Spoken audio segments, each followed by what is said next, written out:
A new bus tour of Black historic sites in Detroit kicks off this month. The tour will stop at places designated by Michigan historical markers, such as the Motown Museum, Hart Plaza's Gateway to Freedom Monument, and the William V. Banks Broadcast Museum. It's hosted by the Black Historic Sites Committee of the Detroit Historical Society. Joining me now are Karen Hudson Samuels. She is vice chair of the committee, historian and tour guide Jamon Jordan, and Sharnae Sanders from the Detroit Historical Society. Thank you all for being here.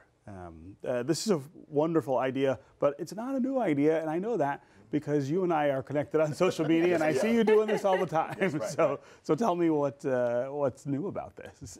Well, what's great is that I'm partnering with the Black Historic Sites Committee. So I do tours dealing with African-American historic sites in the city of Detroit.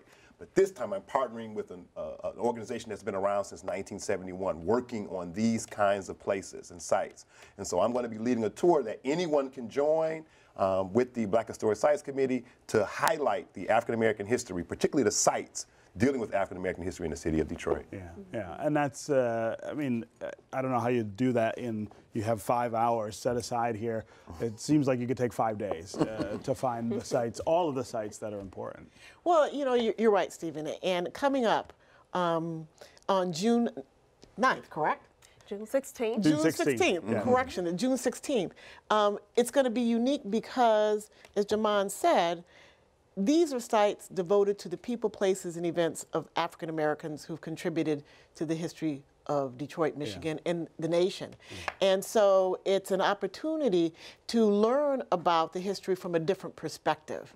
And in between with Jamon Jordan, who is a noted historian, even as we're going from site to site, we're also learning additional information that he shares. And in this day that we're in now, there are a lot of tours. There are bus tours, there are all kinds of things. This one is very unique because it's fun, it tells you history, and along the way, you get a stop at Burt's Marketplace. I can't think of another tour that's going to take me there. And talk about the Historical Society's involvement in this. Yes, the Detroit Historical Society, we're so happy to have the Black Historic Sites Committee as one of our affinity groups. And the Black Historic Sites Committee by far is one of the most active affinity groups we have. And with the Black Historic Sites Committee, we're like a mission to just continue to show people the contributions of African Americans in the city of Detroit with such a rich Black history. It's an amazing opportunity for us to work with them. And as Karen pointed out with this tour, it's great because the city is constantly changing with new projects, new development. We need to make sure that the people really understand the history buried behind and that it's continuous, for sure not forgotten as we're moving forward.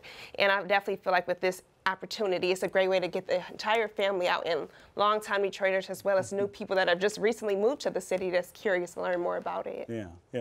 Talk about some of the sites that are on the tour. I would imagine that some of them are places that people have heard of or maybe seen before, but some of them are probably less familiar. Yeah, so the historical monument that sits on the river, that's probably somewhat well known. And of course, Motown Museum is definitely well known. But there are other sites like the Dr. Ashen Sweet Home, which is on the far east side of the city of Detroit on the corner of Garden and Charlevoix. Many people may not know, number one, the story of Dr. Ashen and Gladys Sweet, and not know that that house is a historic site, an African-American historic site. And still sitting there.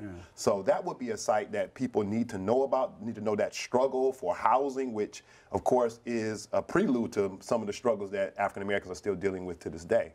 So a place like that, and of course another place, Fannie Richards' home site. Fannie Richards, the first African-American public school teacher in the city of Detroit, and her fight and her battle for equity in schools in the 1800s. Of course, we're still talking about inequity in schools in 2018, but this is a long struggle, and people need to know that there's been a history of this struggle in the city of Detroit. It seems like people are more interested in this subject now than they have been, and it's not just African Americans. That's true. That's true. I think a lot of white people are curious about this. Yes, and so we hope that everybody gets something out of this tour. Of course, African Americans need to know some of the legacy of African Americans in the city of Detroit. But everybody needs to know this history. This is not history that only African Americans should know. Everybody needs to understand the contributions of African Americans in world history, in American history, but particularly Detroit's history. Here in Detroit, yes, yeah, yes. yeah. Go ahead. I was going to say, you're getting an insight into the kind of experience and history that you're going to learn from Jamon, because he's so well versed. Yeah. So every site has... I've seen the video. Right. Every site has an additional backstory that goes beyond just the marker itself, which is significant. Yeah. And so, and as Charnay kindly corrected me, on June 16th, That's right. we'll be leaving from the Detroit Historical Museum at 10:30.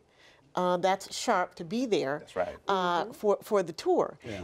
And people can go online to purchase a ticket. Right. And so we hope that they come out for an experience unlike any other. Sure.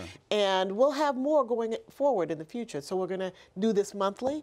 You know, we've got tentative dates in July and August. And so this is a very special way to learn about Detroit. You said new people are coming into the city. A lot of different ways that you can learn about the city. This, we think, is very special. That's right. That's right. I want to talk briefly about something that I learned through you was going on, that people were taking some of the markers that highlight these spots. Is that still happening? So in the last 3 years, we lost 5 historic African-American markers. We've replaced 2. Yeah. So 2 are now back in place, but we lost the William Lambert home site, one of the leaders of the Underground Railroad in the city of Detroit. Of course, we lost the Dunbar Hospital historical marker, which has been replaced. It hasn't been put back up, but at least it's been replaced. And we lost the meeting place for Frederick Douglass and John Brown at William Webb's home site. Right. So that one's been replaced as well. Yeah. As well as the Jewish historic site where the Bethel congregation was founded, which is right next to that. So we've replaced some of those markers have been replaced, but we have not captured or caught anyone who's stealing these markers. And of course, one suspicion is about the metal. The value of scrap metal, because they're made of aluminum. But of course, many of them many of the ones that have been removed have been African American and Jewish historic sites. So there's always that other possibility that it could be something else. And the danger, of course, is that's about trying to make people forget. That's right. Instead of remember, which is the thing we need them really to be doing. That's right. That's one of the objectives of the Black Historic Sites Committee, is to work on the replacement of those missing, destroyed markers, and one of them being Ralph Bunche. Yeah, that's right. Ralph Bunche being the first person of color in the United States to win Nobel Peace Prize. Right. And so that along with others that as Jamon has said, have been replaced but not put up. But still, that's something, one of our missions is to be attendant to that and to make sure that they get replaced. Yeah.